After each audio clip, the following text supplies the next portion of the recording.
Hello! Today I'm going to teach you how to use the Paint Bucket tool as well as the Recolor Artwork module in Adobe Illustrator. First, I'm going to go through the Paint Bucket tool. Here's a little guy I drew. He looks pretty happy. However, he doesn't look very colorful. So, to do this you may be thinking, hey, I'll just use the fill and stroke tools. They can color in things. And while you may be right, as you can see the fill tool doesn't seem to be doing it cleanly as this drawing was made through the brush tool. And so it seems to be only getting certain areas. This isn't efficient. So how do I color it in? You can use the Paint Bucket tool. To access this, you can simply press the letter K on your keyboard. As you can see, the tool does not allow you to color anything. Why is that? Well, I have found that there's two reasons. One is because you're not highlighting the thing you want to be colored, and two is because it's not a live paint group. Converting it into one is quite easy, though. Just highlight the thing you want to be colored, and when this pop-up comes up, press OK. This will turn the thing into a live paint group, allowing you to easily color in the drawing with the Paint Bucket tool, like so. You can toggle colors using the right and left tools, and if you want, you can even color edges.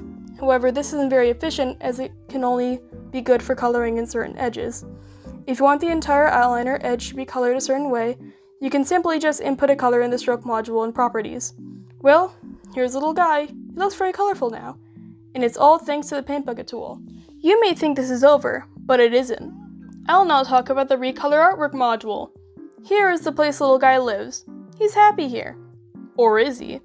He wants the place to look a little bit more hardcore. And so here's a photo I see as fitting such a description. I'm going to highlight this background to get this started. This feature can be found under Edit. You scroll down until you see something called Edit Colors. By clicking it, you'll see the first option will say Recolor Artwork.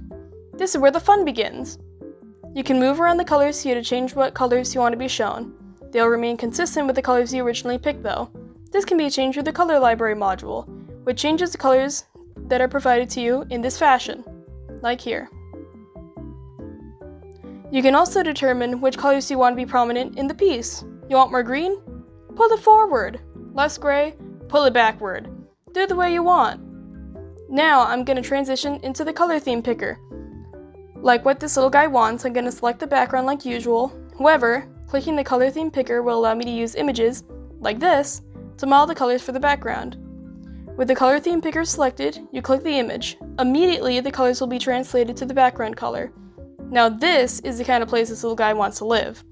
And luckily, if you do not like any of the colors altered or changed, the module allows you to go back and even return it to its original appearance. Well, that's all for today. I hope that you've enjoyed the video and that this tutorial has helped you learn a little bit more about Adobe Illustrator.